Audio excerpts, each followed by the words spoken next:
Hello tout le monde, j'espère que vous allez bien et même vous les rageux. Give it to me, I'm worth it. Baby, I'm worth it. I'm worth it. Give me. Alors aujourd'hui, je vous propose une vidéo que je n'ai jamais faite sur ma chaîne. C'est une vidéo story time. Aujourd'hui, je suis assise devant vous, mais il y a quelques jours de ça, le 31 décembre, au matin, j'ai failli perdre la vie. Juste le fait d'en parler, je commence déjà à monter en stress. On va se détendre et je vais vous raconter mon histoire. Alors le 31 décembre, je travaillais, je commençais à 6 h du matin. J'étais sur la route pour partir au travail. Il faut savoir que j'ai 40 km pour aller au travail en voiture. Je mets environ 30 minutes. Ce matin-là, il faisait très moche. Il y avait un brouillard super épais, on voyait à peine devant soi. Pour aller à mon travail, je prends une nationale, 2 fois 2 voies, et ensuite je prends une autoroute, pareil, 2 fois 2 voies. En fait, j'étais en train de conduire. J'avais déjà roulé environ 25 minutes. À un moment, je regarde en face de moi et je vois les phares d'une voiture. Sur le coup, j'ai pas trop compris. Je me suis dit, comment ça se fait que j'ai des phares en face de moi? En sachant que les 2 fois 2 voies sont séparées par, par un terre-plein en béton, suivi d'une grille assez haut qui monte à environ 1m60, 1m70, ma taille, tout petit, 1m60 environ.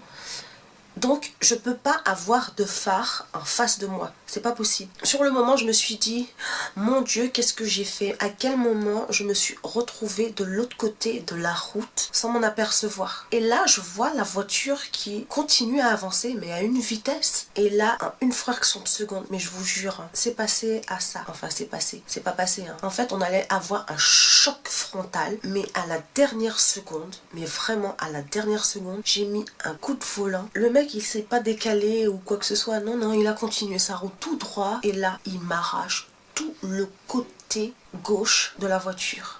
Je vous mettrai des photos de l'état de ma voiture. Mais le pire dans tout ça, le pire, c'est que le mec, il a pas pris la peine de s'arrêter. Il a carrément fait un délit de fuite. Je vous explique pas dans quel état j'étais ce matin-là. Il y avait 2 autres voitures derrière moi qui se sont arrêtées aussi. Il y avait un monsieur qui était juste derrière moi et il m'a dit, mais Dieu merci, vous n'avez pas pilé parce que moi je vous rentrais dedans et tous les deux on n'était plus là. Et il y avait une bonne femme aussi qui suivait la voiture du monsieur qui était juste derrière moi. Et elle m'a dit, sur le moment, j'ai pas trop compris. J'ai cru que vous avez mangé carrément la rambarde sur le côté jusqu'à ce que je vois la voiture qui file à toute vitesse à côté de moi. Et là, en mode panique, j'appelle mon chéri et je lui dis, je viens d'avoir un accident. Et là, je commence à pleurer. Franchement, les story time, c'est pas vraiment facile.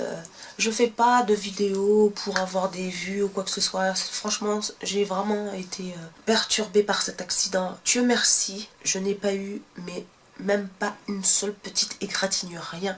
Je n'ai rien eu, juste j'étais juste choquée. J'ai pas voulu, en plus je suis responsable dans un magasin. Les filles elles attendaient devant la porte que je vienne ouvrir pour qu'elles puissent rentrer pour pouvoir travailler. Et là je me dis, si je bouge de là, qui c'est qui va croire que j'ai eu un accident et qu'il y avait une voiture qui roulait à contresens sur l'autoroute? Donc j'ai appelé ma responsable et je lui ai dit, écoute, je viens d'avoir un accident, ma voiture elle roule encore, même si la portière elle est carrément déchirée, la voiture elle roule encore, mais par contre je ne bougerai pas d'ici. J'ai appelé la police, je ne bougerai pas d'ici tant que la police ne sera pas là pour constater effectivement que j'ai eu un accident et que je n'étais pas en tort et que il y avait carrément, il fallait que je prévienne qu'il y avait un fou furieux à 6 h du matin sur la route qui roule à contresens. Le lendemain, on était le 1er janvier, donc je ne travaillais pas. Le lundi, je vais travailler et franchement, quand je passe, parce que évidemment je passe par le même chemin pour aller travailler, il n'y a pas d'autre chemin pour y aller. Et je revois la scène. Les policiers, quand ils sont arrivés, ils m'ont dit, madame, je peux vous dire que vous avez eu beaucoup de chance. Dites-vous que vous avez un ange gardien qui veille sur vous. Et oui, je pense que effectivement je dois avoir un ange gardien qui veille sur moi. Parce qu'il m'a dit, la veille, il y a eu un accident, presque au même endroit, et la personne a eu beaucoup moins de chance que vous. Elle est carrément décédée. La chose que je n'arrive pas à comprendre, c'est que, je sais pas, le mec, je sais pas s'il avait bu, je pense que oui, parce que comment tu peux rouler à contresens sur une autoroute? Ok, ça peut arriver, il y a du brouillard, on voit pas bien. Déjà, c'est impossible de se retrouver de l'autre côté, donc je sais pas comment il a fait. Déjà, t'es à contresens sur la route, tu as un accident, tu exploses exploses ta voiture, tu exploses la voiture de la personne qui roule en face et tu t'arrêtes même pas pour savoir si la personne elle va bien ou pas. Le mec il aurait pu me tuer, je serais morte, mais il sent pas la race. Je suis morte, lui il file tout droit, il continue sa vie normale. Les policiers m'ont dit qu'il avait quitté la route en contresens, mais ils ne comprennent pas non plus comment se fait-il qu'il a pu sortir de là. Enfin bon, je sais pas comment ça s'est passé, je sais pas comment il a fait, et franchement au jour d'aujourd'hui j'ai pas trop envie de le savoir. J'ai envie d'oublier tout ça, même si quand j'y pense encore, quand j'en parle ça me met mais dans un stress pas possible. Et quand j'en ai parlé à ma responsable, j'ai eu l'impression que pour elle c'était rien. De toutes les façons dans la vie, tant que il ne t'arrive pas à toi ce genre de truc, t'as du mal à réaliser, t'as du mal, je sais pas, t'as du mal à le croire ou à réaliser. C'est une conductrice comme moi-même, je sais pas, réfléchis 2 minutes, il y avait une voiture à contresens sur l'autoroute, j'ai failli mourir. Enfin bon bref, je ne vais pas épiloguer plus là-dessus.